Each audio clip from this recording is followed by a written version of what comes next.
Guys, welcome to my channel Amit Bohra vlogs में आप सभी का स्वागत है। और मैं आज आपको बताना चाहता हूं कि ट्रैक मशीन डिपार्टमेंट के अंदर कैसा माहौल रहता है, किस तरह से वो वर्क करने के बाद में एक अपना रेस्ट रूम के अंदर आते हैं और कितना परसेंटेज यहाँ पे अप डाउन होता है, जो घर से अप डाउन हो जाता है। तो वैसे मैं आपको बताना चाहूँगा कि हमारा सभी का एक डिवीज़न होता है, डिवीज़न में हम रहते हैं, वहाँ पर पूरा डिवीज़न सेक्शन हमारा कवर होता है। तो 70% अप डाउन पॉसिबल होता है, लेकिन 30%, 20%, 30% अप डाउन नहीं होता है। तो हमारे लिए गवर्नमेंट ने एक रूम वगैरह बना रखा है, रेस्ट रूम वगैरह बना रखा है। तो काम कंप्लीट होने के बाद में हम रेस्ट रूम में आते हैं और यहाँ पर हम स्टे करते हैं, खाना खाते हैं और सोते हैं, दूसरे दिन वापस काम के लिए जाते हैं। तो ऐसा है। तो अभी हमारा अप डाउन पॉसिबल नहीं है, तो हम इधर आए हैं। तो आपको बताना चाहता हूँ, ये परमा कुमार है, मेरा स्टाफ है जो अभी हेल्पर से टेक्नीशियन बना है। ये मेरा दूसरा स्टाफ है जो अभी हेल्पर है। इनको टेक्नीशियन आया है लेकिन उन्होंने नहीं लिया है प्रेजेंट टाइम पे। क्यों नहीं लिया है वो आपको फिर बताएंगे। तो आपको बताना चाहूँगा, ये जो रेस्ट रूम है, पीछे रेलवे ने हमारे लिए रेस्ट रूम दे रखा है, तो उसका आपको टूर कराता हूँ आज। तो आइए आप मेरे साथ। तो ये थोड़ा पास आएंगे। तो ये एंट्री है यहाँ पे, ये अभी रेस्ट रूम है मदुरई डिवीजन का। और स्टार्टिंग में जब हम आएंगे तो सामने हमारे को हॉल मिलता है, जहाँ पर हम आराम से बैठते हैं और बात करते हैं क्या है, क्या प्रोग्राम है कल का, वो सारा डिसाइड करते हैं, कैसे क्या करना है, वो कैसा ट्रैक को फिट करना है, वो सब चीज़ हम यहाँ पर डिस्कस करते हैं। तो इसके ये जो रूम वगैरह दे रखा है, यहाँ पर देखो सोफा सेट दे रखा है, 2 बैठने के लिए है, टेबल दे रखी है और पीछे एक कार्ट है। और इधर आइए, आपको बताना चाहूँगा, जैसे हम इसको ओपन करेंगे तो सामने एक छोटा सा गार्डन टाइप से है। यहाँ पर मॉर्निंग में हम आराम से टहल सकते हैं। क्योंकि मैम कैसा ये है, अच्छा है ना। बहुत समटाइम्स हमारे को अच्छा रेस्ट रूम मिलता है, कभी हमारे को थोड़ा बुरा भी मिलेगा, तो एडजस्ट करना हमारे लिए ऐसे एडजस्ट करना पड़ता है। देखिए हम सभी के लिए अलग अलग रूम प्रोवाइड है, सभी जगह सुपरवाइजर के लिए अलग रेस्ट रूम, स्टाफ के लिए अलग रेस्ट रूम। तो ये जो सामने देख रहे हैं, सामने जो रूम है, ये सुपरवाइजर रूम है। तो इधर सुपरवाइजर रहते हैं, जो JESSC है वो सुपरवाइजर कैटेगरी के अंदर आते हैं। तो हम लोग इधर रहते हैं और सामने एक और रूम है, इधर भी सुपरवाइजर का है, आप देखिए। और एक इधर देखो सामने है, ये स्टाफ का रूम है, स्टाफ रूम है। और एक और यहाँ पर स्टाफ रूम है। और ये जो सामने है, ये डाइनिंग टेबल है जिस पे हम बैठ के खाना खाते हैं। और सामने RO लगा हुआ है, पानी वगैरह जो भी इधर से हैं। और स्टेयर इधर है, छत पे जाके हम यहाँ पर जा सकते हैं। तो आपका रूम का आपका टूर कराता हूँ। पहले हम आपको स्टाफ रूम दिखाएंगे। ये जो सामने है, ये स्टाफ का रूम है। ये दोनों अभी मेरे जो स्टाफ है ये इधर स्टे कर रहे हैं। तो आप क्या बोलना चाहोगे परमा, सुरेश? देखो आइए, अंदर आइए, कैसा है स्टाफ रूम बताओ। देखिए, ये मेरा रूम है और इसमें हम रहते हैं और भी मशीन स्टाफ रहेंगे और बहुत सारी सुविधाएं प्रदान की गई है।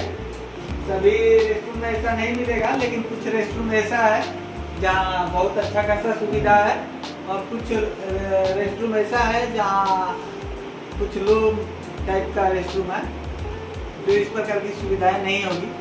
लेकिन ये आपको बहुत सारे जगह पर ऐसे और इससे हाई प्रकार के भी रेस्ट रूम है। तो यहाँ पर ये इधर हमारा बाथरूम है, ये इधर फैन है, ये बेड है रहने के लिए। सुरेश से हमारे बहुत अच्छा है ये लड़का और बहुत अच्छा काम करता है। ये कपड़े वपड़े रखने के लिए अलमारी दिया हुआ है।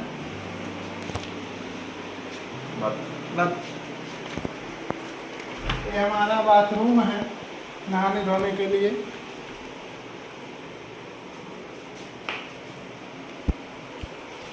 और जैसा कि आपको बता दूं, यहाँ पर 4 बेडरूम है, बेडरूम एक है, इसमें 4 बेड है।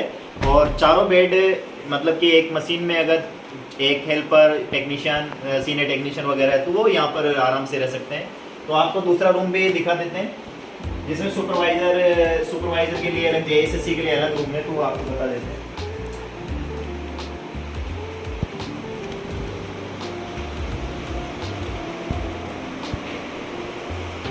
अब जैसा कि बताना चाहूंगा कि एक रूम तो ये है जेएसएससी के लिए। लाइट ऑन कीजिए सर। अब आपको इसमें देखने को मिलेगा कि 1 2 3 तो बेड रखे हुए हैं, छोटे सिंगल बेड है, और साथ में ये बॉक्स है जिसमें अपना पर्सनल कोई चीज़ रख सकते हैं, बैग वगैरह, पर्स वगैरह सब यहाँ पर रख सकते हैं, अपना रजिस्टर वगैरह मेंटेन कर सकते हैं। तो अब आपको एक चीज़ बताना चाहूँगा कि अगर कोई भी जेईएसएससी जैसे कि किसी मशीन में दो मशीन यहाँ पर एक जगह स्टेबल कर रही है और कोई अप डाउन पॉसिबिलिटी नहीं है, किसी का रूम दूर है, तो यहाँ पर रुक सकता है। तो ये बेड एक्स्ट्रा है उसके लिए, और ये यहाँ पर आराम से एक आदमी रह सकता है। अब आपको दूसरा रूम दिखाता हूँ सुपरवाइजर का।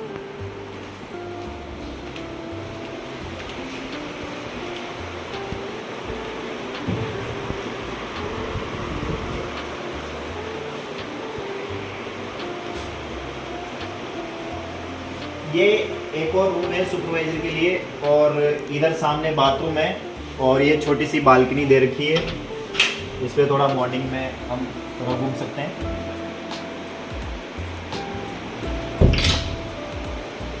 अभी ये एक बेड तो यहाँ पर है जिसमें मैं रह रहा हूँ, और एक बेड ये है, एक बेड वो है, और एक कार्ट एक्स्ट्रा है, यानी कि एक कोई भी जेईएसएससी अगर एक्स्ट्रा आता है तो वहाँ पे रुक सकता है। चेयर दे रखी है, बॉक्स दे रखे हैं, सभी के लिए सेपरेट है, आराम से, मतलब यहाँ पर्दे वगैरह सब लगा रखा है, सब चीज़ें यहाँ पे।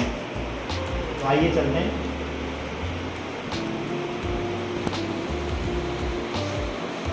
परमा, सुरेश, हाँ सर। अब आपको बताना चाहूँगा कि जो मशीन होता है, मशीन का जो वर्क होता है हमारा, वो ट्रैक को फिट करने के लिए होता है। अब ट्रैक को जो फिट करने का मतलब आपको बताना चाहूँगा कि जो ट्रेन है ना ट्रैक पे चलती है, उसमें जो जर्क लगता है ना, उसको हम रेक्टिफाई करते हैं, उसकी स्पीड को मेंटेन करते हैं, उसकी स्पीड को इंक्रीज करने के लिए हम काम करते हैं। तो वो एक कंबाइंड वर्क होता है, ऐसा नहीं कि एक आदमी पे डिपेंड है, वो पीवी सेक्शन के लिए पीवी का भी होता है और ट्रैक मशीन का भी होता है, सभी के लिए वो कंबाइंड वर्क होता है। तो ये दोनों का वर्क क्या है, कैसे ये काम करते हैं, और कैसे हमारे नियमानुसार जो हम इनको गाइड करते हैं वैसे ये फॉलो करते हैं। तो थोड़ा आप एक्सप्लेन करना चाहो तो बता सकते हो सुरेश। हाँ सर, जैसा कि आप देखते हैं कि हम दोनों अभी टेक्नीशियन और हेल्पर के रूप में हैं। जो मशीन पर जैसे हमारे सुपरवाइजर, अभी हमारे सुपरवाइजर के रूप में अमित सर हैं जो राजस्थान से हैं, और कैमरा पर्सन के रूप में भी हमारे सुपरवाइजर ही हैं। फिलहाल जैसे गाइडेंस होता है वैसे हम लोग करते हैं। फिलहाल मेन काम तो हम लोग को मशीन को देख रेख करना है, और मशीन का काम है ट्रैक को सही करना, लाइनिंग करना, लेवलिंग करना, जिससे किसी प्रकार के ट्रैक में परेशानी ना आवे। इसके साथ बहुत सारे कंबाइंड वर्क भी है, अलग अलग प्रकार की मशीनें हैं, कोई राख क्लीन करती है, कोई ट्रैक के अंदर गिट्टी को पैक करती है। तो हमारी अभी जो मशीन है वो पैकिंग मशीन है, इसको टाइपिंग मशीन भी कर सकते हैं, जो मैटिक मशीन है। जैसे हमारे सर लोग गाइड करते हैं वैसे हम लोग फॉलो करते हैं। तो कहने का मतलब सिंपल सा ऐसा है कि जो हमारा डिपार्टमेंट है, उस डिपार्टमेंट का ऐसा सिचुएशन है कि 70% हम अप डाउन कर सकते हैं होम पे। जो हमारा डिवीजन पे जो भी हमको रेस्ट रूम वगैरह नहीं, मतलब हमने जहाँ फैमिली वगैरह सब रहती है, तो इस डिपार्टमेंट के अंदर 70% अप डाउन होता है। सेम 30% कभी दूर ज़्यादा सेक्शन होता है तो उसमें जाने पे जैसे भी थोड़ा सा दूर है तो थोड़ा दिक्कत आता है। बाकी कुछ लोग अप डाउन भी कर रहे हैं, कुछ लोग नहीं भी कर रहे, तो इस टाइप से इसका एक स्ट्रक्चर है। तो आज का वीडियो यहीं समाप्त करते हैं, और फिर मिलेंगे आपके लिए कुछ अलग जानकारी के लिए जो रेलवे से रिलेटेड होगी, और भी आपको बताते रहेंगे डिपार्टमेंट, कुछ अलग डिपार्टमेंट के बारे में। कुछ दोस्त वगैरह अलग डिपार्टमेंट में वर्क कर रहे हैं तो वो भी आपको बताएंगे। तो आप जुड़ी रहिए, लाइक करें, सब्सक्राइब करें और शेयर करें। Thank you.